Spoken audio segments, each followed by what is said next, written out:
नमस्कार बंधुरा आज आमी निये चले एसेछि गान शेखार प्रथम धापेर सेकेंड पार्ट निये। एर आगेर भिडियोटी यदि तोमरा देखे ना थाको ताहले आगेर भिडियोटा आमार चैनेले भिजिट करे देखे निओ। क्लास शुरू करार आगे बोलबो जे बा जारा आमार काछे गान शिखते इच्छुक तारा आमार 7602366732 नम्बरे आमाके कल करो बा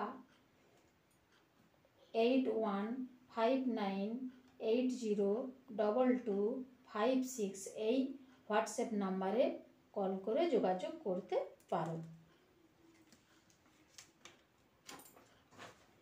চলো বন্ধুরা আমরা ক্লাসে যাই। आज आमी तोमादेर दुटी जिनिस निये आलोचना करब। प्रथम जिनिसटी हलो निजस्व सठिक पिच बा स्केल और द्वितीयटी हलो सप्तक।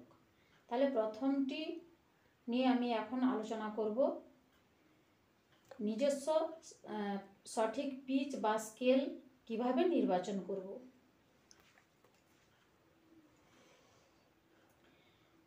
आमादेर तो मोट 12टी स्केल आछे तार मध्य जे कोनो एकटा के सा এই মাদার নোটটি ধরে নিচের দিকে সা নি ধা বলছি শোনো।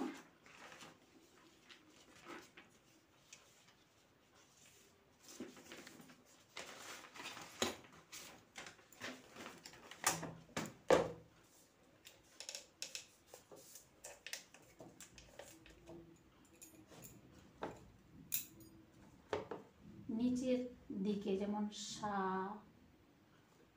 नी धा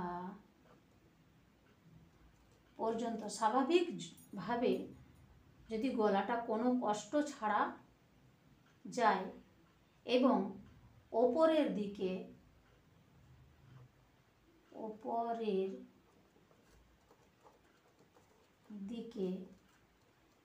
सा नी सॉरी सा रे गा सा रे गा এই তিনটি স্বর পর্যন্ত মিনিমাম যেতে হবে। মিনিমাম গা পর্যন্ত উপরের গা পর্যন্ত এবং নিচের ধা পর্যন্ত গলা যেতেই হবে।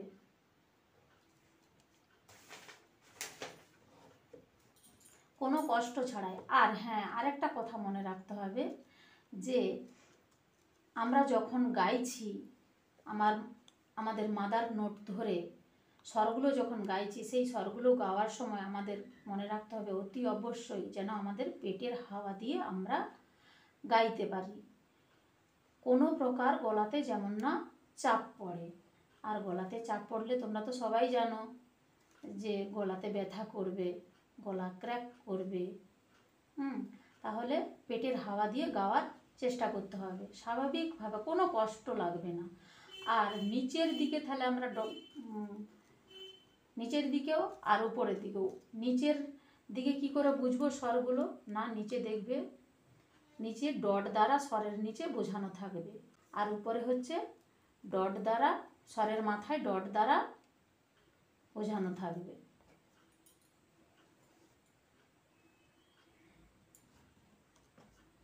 তাহলে বন্ধুরা নিজস্ব সঠিক স্কেল সম্বন্ধে বোঝাতে পারলাম। এবার আসছি সপ্তক নিয়ে। সপ্তক কি না সা হইতে নি পর্যন্ত এই 7টি স্বর ক্রমানুসারে লিখিত ও সঙ্গীতে ব্যবহার হইলে তাহাকে সপ্তক বলে। সপ্তক কাকে বলে না সপ্তক হলো সা হইতে নি পর্যন্ত এই 7টি স্বর ক্রমানুসারে সারে লিখিত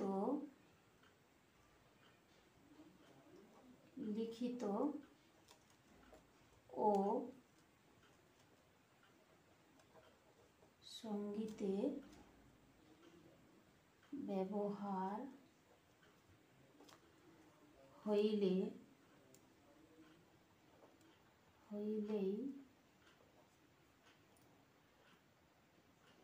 তাকে সপ্তক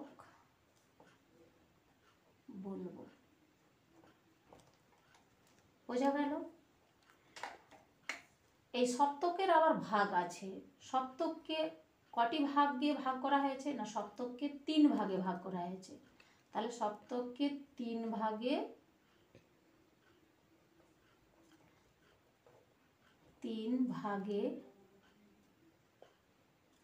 ভাগ করা হয়েছে। কি কি? 1 মন্দ্র, 2 মধ্য, 3 তার সপ্তক। ঠিক আছে? এবার মন্দ্র সপ্তক কি, মধ্য সপ্তক কি, তার সপ্তক কি? আমাদের সপ্তক সম্বন্ধে জানতে গেলে এই 3টে বিষয় আমাদেরকে জানতেই হবে। সপ্তকের এই ভাগগুলো আমাদের জানতেই হবে। তাহলে মন্দ্র সপ্তকটা কি? না, মন্দ্র সপ্তকটা কি বা কাকে বলে?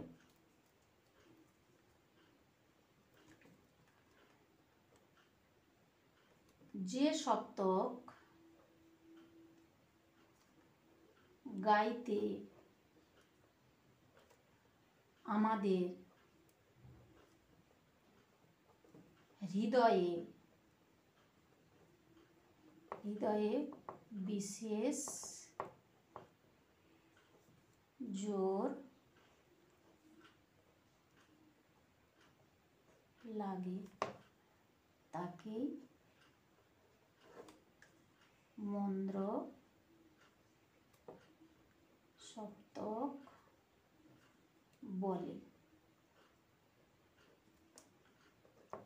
মন্দ্র সপ্তকের সাংকেতিক চিহ্ন আছে। তাহলে মন্দ্র সপ্তকের কি সাংকেতিক চিহ্ন রয়েছে? কিভাবে আমরা বুঝবো মন্দ্র সপ্তকের স্বরগুলি কোনগুলো? তাহলে মন্দ্র সপ্তকের স্বরগুলো চিনতে গেলে আমাদের তার কিছু সাংকেতিক চিহ্ন আমাদের ব্যবহার করতে হবে। আমাদের হিন্দুস্তানি সঙ্গীত পদ্ধতিতে ভাতখণ্ডের যে স্বরলিপি অনুসারে তো স্বরের নিচে ডট দ্বারা বা বিন্দু দ্বারা বোঝানো হয় মন্দ্র সপ্তকে। তাহলে এই সপ্তকের সাংকেতিক চিহ্ন কি? না, স্বরের নিচে সাংকেতিক চিহ্ন দ্বারা বোঝানো হয়, ডট। এই যে ডট দিচ্ছি, ঠিক আছে? তাহলে সা নি ধা, এটা হচ্ছে মন্দ্র সপ্তক, অর্থাৎ নিচের দিকে। তুমি যেই স্কেল ধরেই করো না কেন, তার ঠিক নিচে ধা পর্যন্ত এবং তার উপরের গা পর্যন্ত স্বাভাবিকভাবে যদি গলাটা আমাদের যায়, তাহলে আমরা সেটা আমাদের নিজেদের স্কেল বলে বুঝতে পারবো। এবার আসছি মধ্য সপ্তক।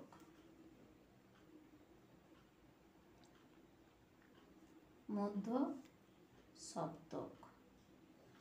সপ্তক কি? না, যে সপ্তক গাইতে কণ্ঠে বিশেষ জোর লাগে তাকে মধ্য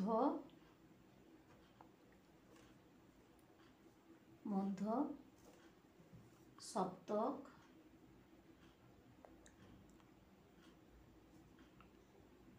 বলে। আমাদের এই মধ্য সপ্তকের কোনো সাংকেতিক চিহ্ন ব্যবহার করা হয় না, শুধুই এরকম স্বরগুলোই শুধু লিখে স্বরগুলোর দ্বারাই আমরা বুঝতে পারি।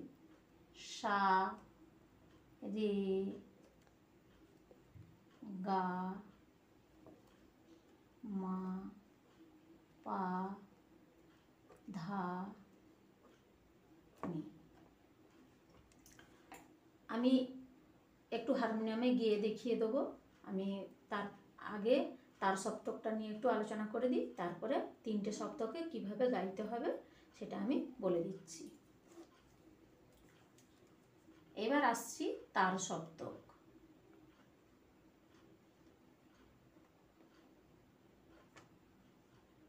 তার সপ্তকটা কি না, মধ্য সপ্তক অপেক্ষা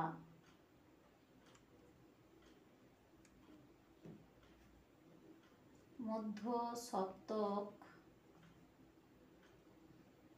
অপেক্ষা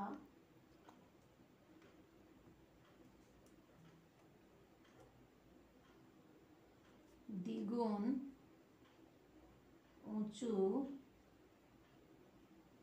উঁচুতে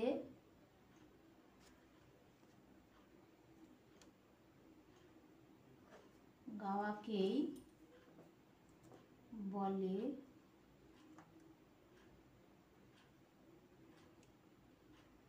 তার সপ্তক। ঠিক আছে। আর তার সপ্তক আমরা কিভাবে চিনব না, তার সপ্তকেরও সাংকেতিক চিহ্ন রয়েছে। কি সাংকেতিক চিহ্ন রয়েছে না, তার সপ্তকের স্বরের মাথায় ডট থাকে, ডট বা বিন্দু যেটা খুশি তোমরা বলতে পারো। তাহলে কি না, সা উপরে, রে, গা, মা, আর ইত্যাদি। তাহলে বোঝা গেল। এবার আমি আসছি মন্দ্র সপ্তক কিভাবে গাইতে হবে, তার মধ্য সপ্তক কিভাবে গাইতে হবে, আর তার সপ্তক কিভাবে গাইতে হবে। আমি আমার স্কেল বি ফ্ল্যাট থেকে গাইছি। এবার তোমরা তোমাদের নিজেদের যে কোনো স্কেল থেকে তোমরা যে যেটা পছন্দ সেই স্কেল থেকে তোমরা গাইবে।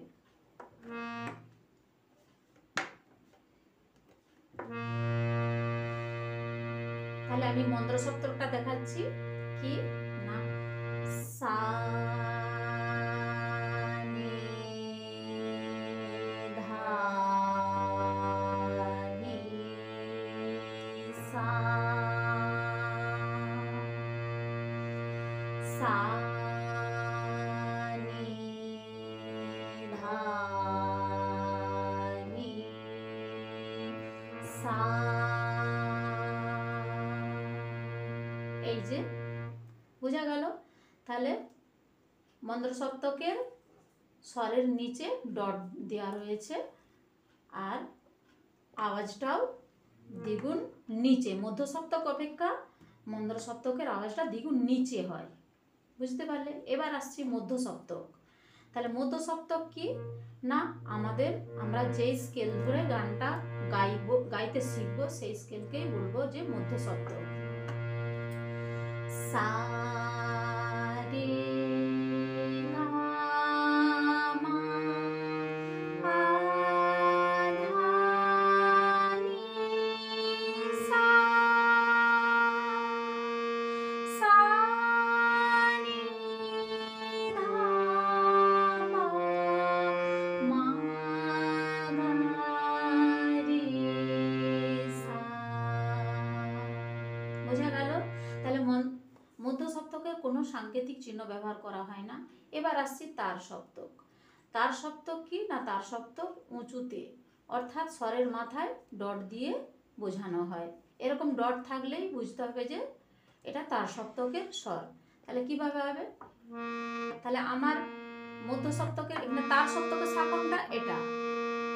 তাহলে সা, রে, গা, মা, গা, রে, সা।